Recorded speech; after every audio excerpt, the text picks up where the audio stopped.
When a king is born among sheep, his presence becomes a disruption, not by intent, not by noise, but by sheer contrast. The sheep graze in patterns. They move only when herded. They speak only when spoken to. But he walks differently, not faster, not louder, just straighter, with vision instead of reaction. And that unsettles them, because in a world built on conformity, individuality is violence. The sheep do not hate the king because he harms them.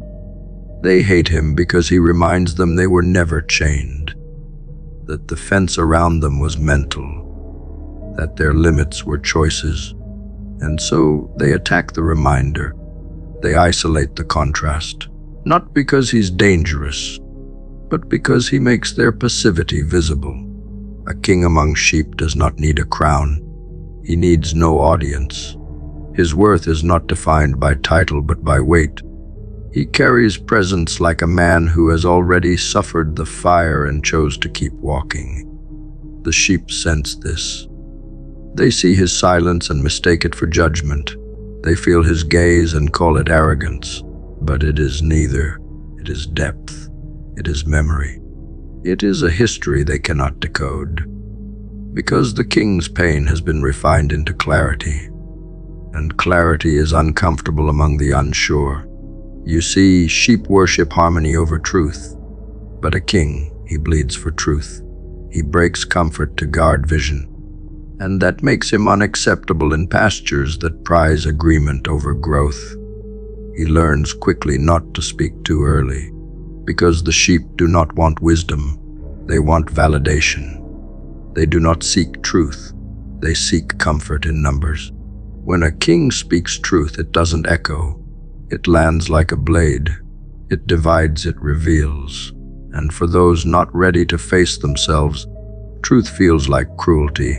So the king begins to speak less, not because he lacks answers, but because he understands the violence of awakening the unready. He watches, he studies, he calculates. Because power without timing is waste, and the sheep mistake his silence for withdrawal, unaware that he's merely choosing when to strike the future into form. The isolation comes not from exile, but from elevation. A king cannot bond with the sheep, not because he's above them, but because he's beyond them. His thoughts stretch further, his risks cut deeper, his standards devour ease. And so the gap widens. He walks alone not to avoid others, but to protect the fire. Because among sheep, fire is feared. They've grown used to the shade of average, the warmth of sameness. But a king burns differently. And those who burn differently must often sit in darkness without applause, refining the very heat that makes them unrelatable. They test him constantly, mock him softly, question his silence, his stride, his nonconformity. Why don't you speak like us, eat like us, move like us? Because he wasn't made for them. He was born among them. There is a difference.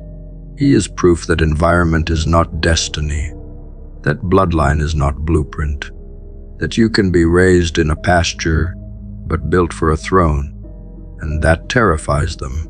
Because if he can escape the script, then what's their excuse? And rather than change, they would rather shun the anomaly. That's easier. That's safer. That's what sheep do when the mirror speaks too loudly. The king's war is internal before it's ever external. He must fight the voice that says, blend in, be accepted, tone it down. Because early on he wanted belonging, he wanted tribe, but tribe demands obedience. And a king cannot serve two masters. He must betray the need to fit in if he is to rise. He must walk away from the table where he first begged to sit. That is the real coronation. Not the moment the world sees him as royalty, but the moment he stops needing their approval to be it. It's a quiet rebellion, a private crowning, a vow made not to others but to self. The irony is once the king embraces his exile, he becomes magnetic.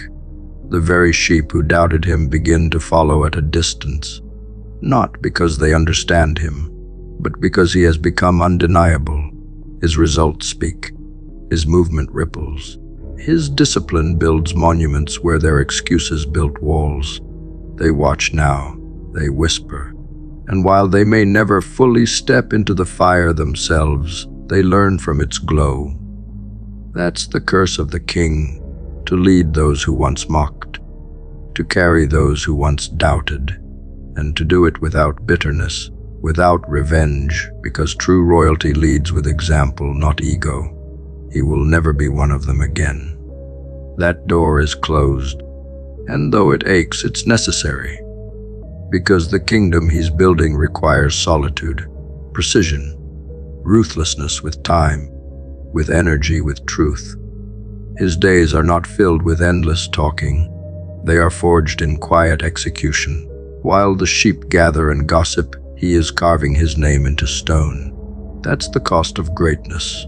No parades, no early praise. Just the echo of your own footsteps across cold marble halls. And if that solitude breaks you, you were never the king. But if it forges you, then the throne was always yours, waiting for you to rise. When a king is born among sheep, his purpose is not to become their shepherd. His purpose is to become the proof that greatness can grow in mediocrity, that fire can survive the flood, that one man choosing discipline over comfort, clarity over applause, can shatter the script. He doesn't need to convince them. He doesn't need to change them. He simply becomes. And in doing so, he gives permission to anyone watching to rise, to separate, to remember who they were before the pasture trained them to forget. That's the king's legacy, not just to rule, but to awaken. Don't be a slave to your current circumstances. Own them and change them. That's the brutal law. Because the moment you accept your conditions as fixed, you sign a contract with paralysis. Most people walk around waiting for external permission. They want a change in scenery before they change their posture. They want a miracle before they dare move differently. But the man who rises doesn't wait. He studies the floor beneath him. No matter how cracked, no matter how cold, and he claims it. That is the first shift, not escape, but ownership. Because what you own, you can reshape. What you blame, you serve. Circumstances are not chains until you start decorating them.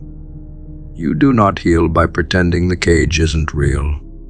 You heal by deciding you will no longer die in it. Not because someone opened the door, but because you broke the lock. You weren't born to fit inside the conditions you were handed. They are not you. They are only the clay. And if you surrender to them, they become the coffin. But if you confront them, they become the raw material for reinvention. Most people don't understand this because they confuse identity with environment. But you are not the job that underpays you. You are not the relationship that drains you. You are not the reputation someone else assigned you in a moment of insecurity.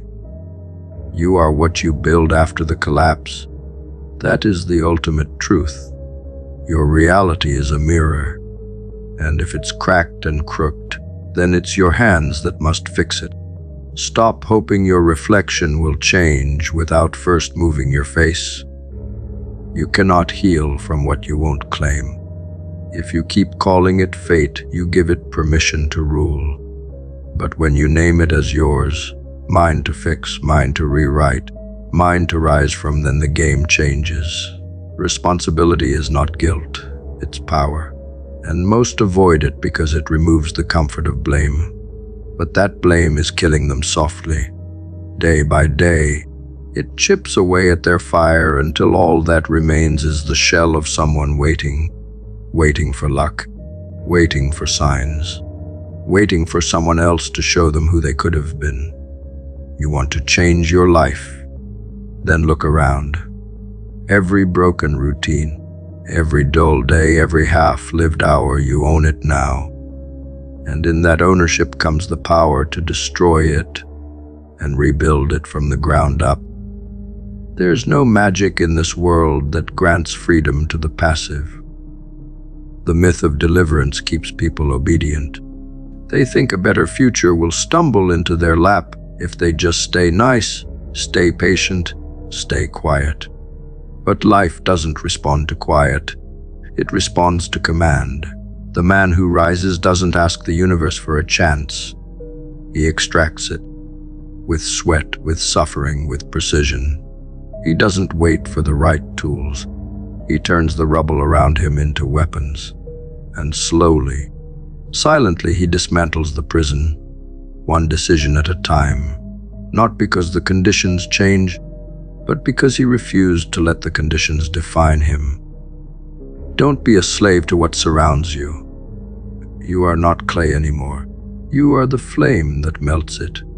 Excuses are not reasons, they're rehearsals. Stories we tell ourselves to make paralysis feel like protection. You say you can't move because of your past, because of your parents, because of your debts. But the man who truly wants to rise doesn't build arguments. He builds ladders. He doesn't need the past to vanish. He needs it to burn. Because in that fire he forges willpower. You don't need an ideal start.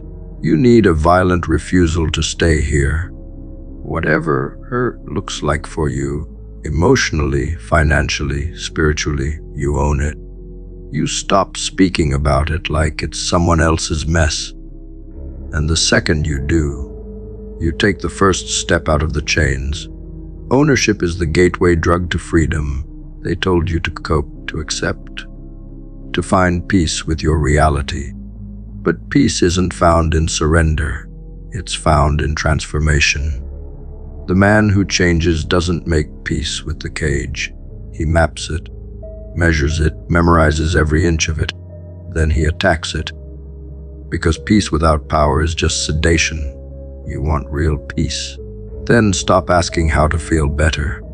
Start asking how to be better. Circumstances are temporary, but if you kneel to them, you make them permanent. Don't ever confuse where you are with who you are. The floor you're standing on was never your destination.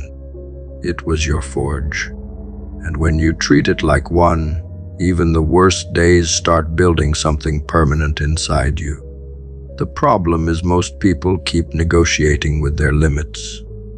They talk to their circumstances like diplomats. Maybe just one more year. Maybe if I'm patient, it'll shift. But kings don't negotiate with the storm. They walk through it.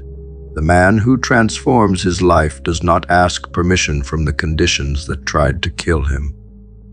He rises anyway, bleeding, confused, alone, but still rising, because he understands that no one is coming. Not to rescue, not to redeem, not to rebuild. It's on him, all of it. And in that brutal truth, he finds unmatched freedom, the kind no external change can give. Because he doesn't wait for the world to improve. He becomes the kind of man who forces it to. You want to stop being a prisoner of circumstance. Then you must become someone unrecognizable to your past self. The man who got you here cannot take you forward. He was too afraid, too compromised, too exhausted from pleasing everyone but himself. That man must die. Today, you cannot carry him into your future and expect to become dangerous. Transformation is a form of violence, a bloodless war against the old you. And the battlefield, your daily decisions. The armor, relentless ownership. Your circumstances will scream, stay. Your environment will whisper, play safe. But the king in you, the one buried under decades of obedience, he will roar, move. This is not motivational theory. This is biological necessity. You are not designed to endure mediocrity. That's why it hurts. That's why it weighs on your chest at 2 a.m. You are meant to evolve. and evolution demands execution. You cannot think your way into a new life. You act, you decide, you eliminate. You suffer for the right reasons. And the moment you make a decision aligned with your highest self, the entire nervous system realigns. You begin to trust yourself again. You begin to walk differently, speak differently. Because now you've stopped being a slave to what's around you. You've declared war. And the man who declares war on his limits, he always finds a way.